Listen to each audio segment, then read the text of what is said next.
Have you been engaging prospects, yet you're unable to close? Have you engaged prospects, you've gotten to the end of the conversation, and you just can't seem to get them to take a decision, even though they looked like they were interested? In this video, I'm going to walk you through exactly what to do. 5 proven strategies to close sales faster. My name is Iyore. I'm a business consultant specialized in Salesforce management. I've trained over 23,000 salespeople across 5 countries: Nigeria, Ghana, USA, UAE, Rwanda. I'm an author of several books and resources on sales. I've been featured on a lot of media platforms to talk about successful selling.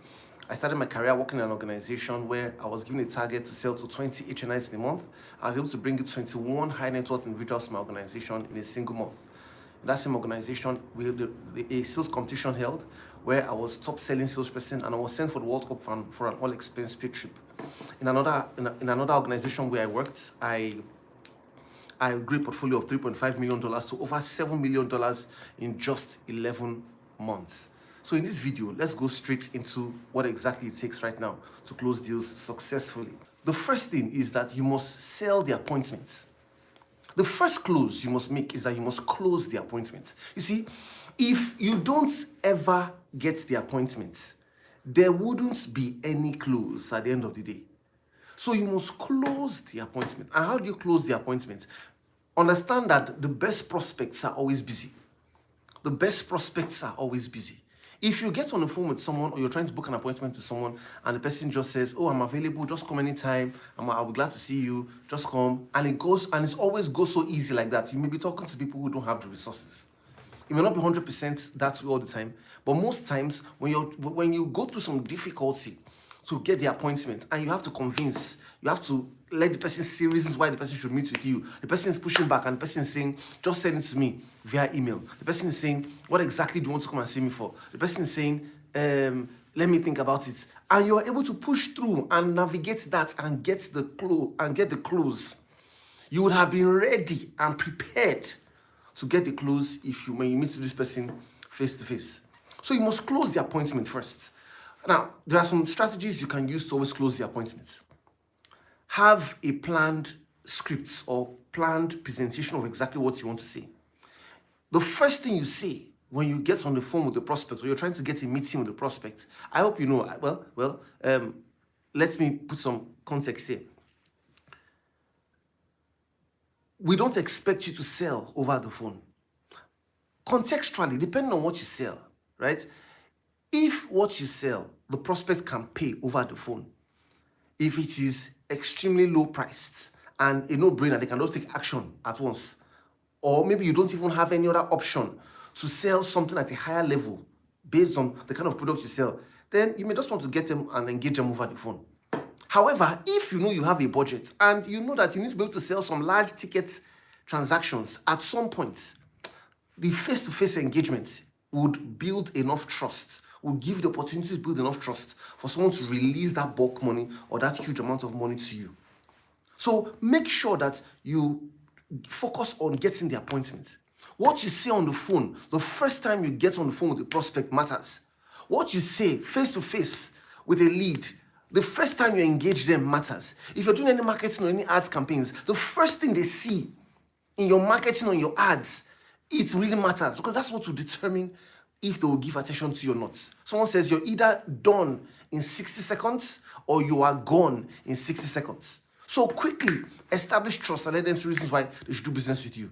And some things you can say, let them tell them about what it is that you do in such a way that you focus more on the end results of what they will benefit when they choose to do business with you. So, for example, maybe you sell, what product should I pick now? Maybe you sell real estate. You want to get you're on the phone with the prospect to see reasons why they should listen to you, or you're face-to-face with the prospect, you want to see them reasons why they should do business with you. What if you say, "Oh, Mr. Prospect, I want to show you why 20% of everybody we've met have been able to double their investment portfolio in just 5 minutes." Now, if that gets the prospect's attention, why not? The point is, whatever you say, let it get the prospect's attention. For some of our clients, I remember there's a popular pitch they would always use. They'll say things like, "Hi, my name is, I help my clients protect, preserve, and multiply wealth." We've done this for over 1,000 people. We're looking through our records. We realize we haven't done business with you. Can we come in quickly and walk you through what we've done for our clients? Do we do tomorrow 9 a.m. or do we do Thursday 2 p.m.? You give them 2 dates.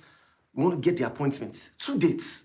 If you give only 1 date, the person will be thinking, should I or should I not? If you give 2 dates, the person will be thinking, which of these dates do I give this person to come in for this appointment? So whatever pitch you give to be able to introduce yourself, to be able to get them to close the appointment, make sure that you end it with the call to action, which is asking them for the time you can have the meeting face-to-face with them. So closing the appointment, getting people to meet with you. The day you have your meeting, if before you go for any meeting with a prospect, don't confirm the meeting. Don't call. These things, see, if you call to confirm a meeting, you're giving the prospect license to cancel the meeting or reschedule the meeting. So don't call back and say, oh, we booked a meeting 2 days ago. I just wanted to confirm if you're in office so I can start coming now. No. What you're doing is that you're trying to give them reasons to cancel. So when you close the appointment, just appear in the office.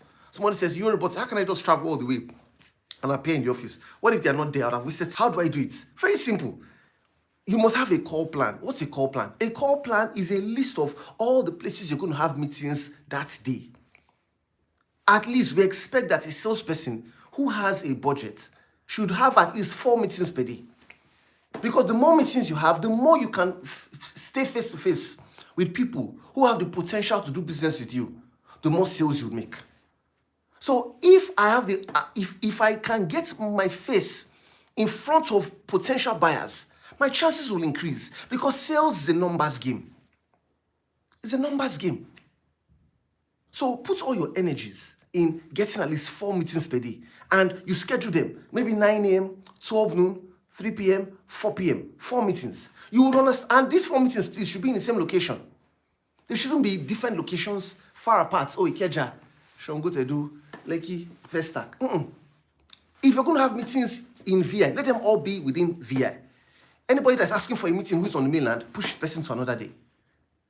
So if they're all in VI, for example, then you know that when you just appear in the person's office, if the person is not there, 2 things you can do. You can wait to go for the next meeting, or you can immediately cold call within the area. This means if it's a building, maybe 10 floors, and I was to meet the person on the 8th floor, I get to the 8th floor, the person says, oh, I'm not around, the person's not around, then you come down to the 7th floor, come down to the 6th floor, or go to the 9th, to the 11th floor, other floors. So the point is, make sure that you take advantage of this strategy of ensuring that you just go straight into the meeting. If you tried going through the floors and you saw that you couldn't access the floors without a particular passcode or key, move to the next buildings. If you were in number 20, move to number 21, move to number 19, go to the next buildings and cold call before the next appointment. So you understand that you would have enough time to be able to do all you need to do to close the appointment. The second thing you want to close is you want to close the prospect into talking. We're looking at secrets to closing, sales closing secrets. 5 proven strategies to close sales. The first one I've said, close the appointment. The second one, close the prospect into talking. Because you see, it is a close. If you get the prospect into talking, to close means bring to a conclusion, bring to an end. I got you on the phone, or I met you face to face. I've gotten you into a time where you can actually sit. You can't sell to a prospect who is standing. You can't sell to a prospect who is in a hurry. Somebody can be rushing to the airport and the person saying, just talk to me quickly, let me hear you out. No. Oh, sir, I noticed that you're really busy right now. Hope you don't mind, I can reschedule and I'll come in, then ask for 2 days. Do we do tomorrow 9 a.m. or do we do Thursday 2 p.m.? When you get in for the meeting, you have closed, you've brought it to an end. Second thing right now, you want to get the prospect into talking. Close the prospect into talking. If you go in for a meeting and the prospect is the one talking, asking you all the questions, and it's asking you, yes, what's your name? Where are you calling from? Okay, what do you do? How can I help you? What's going to happen? It's going to make it difficult for you to move to the close. You must be the one taking charge of the conversation. You ask the questions. Let the person know that you're the expert. Oh, Mr. Prospect, thank you for having us here today. Hope you don't mind. We'd like to ask you a few questions before we go ahead. We normally like to ask our clients these questions because this allows us to get to understand them better and how we can be of help to them. then you go straight into asking your questions. When you ask your questions, the first kind of question you need to ask is an open-ended question. In fact, the very step of introducing yourself like this and asking for permission to ask questions automatically opens up the prospect to be able to calm down, and he will say, yes, go ahead, ask me the questions. And he will be able to listen to you. Then you go straight into asking your questions. At this point, you've been able to close the prospect into talking because you've gotten him calm to be able to listen to you. Now, if you go ahead and start asking closed-ended questions, Mr. Prospect, have you invested in this thing before? Mr. Prospect, what's your take on this kind of investment?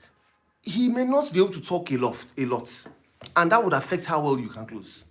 So you want to be able to make sure that you ask open-ended questions that will make the prospect talk and talk and talk. Now, to ask open-ended questions effectively, use the principle of the longer the question, the longer the answer will be.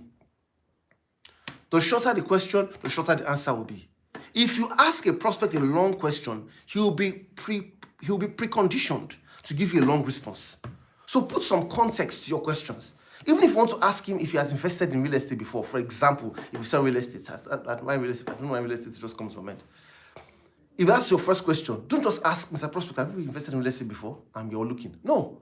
You would say, Mr. Prospect, looking at the available investments right now and understanding that wealth, the path to wealth is through investing. A lot of people decide to go the stock market routes, real estate routes, maybe Bitcoin routes. For you, sir, what's your route for wealth creation? Some others even talk about basically reinvesting their business. So for you, sir, what are your strategies? What's your path? Can you walk me through what has helped you make this decision? You will see that you will be able to explain and give you a lot more information because you just simply made the question longer. By making it longer, he now has a longer response for you. So in this video, I've given you 2 of the 5 things you need to do to be able to close the sales successfully. Number 1, close the appointment. When you've closed the appointment, tick the box. Number 2, close the person into talking. Then you tick the box. Because when the person starts talking, you can build trust. You can qualify their financial capacity, know their decision-making process. You can build rapport. Then that would help you move to the 3rd one, which we'll go into tomorrow. So thank you so much for joining the session today. Remember to like, remember to comment, remember to subscribe. I'll see you again tomorrow. Talk to you soon.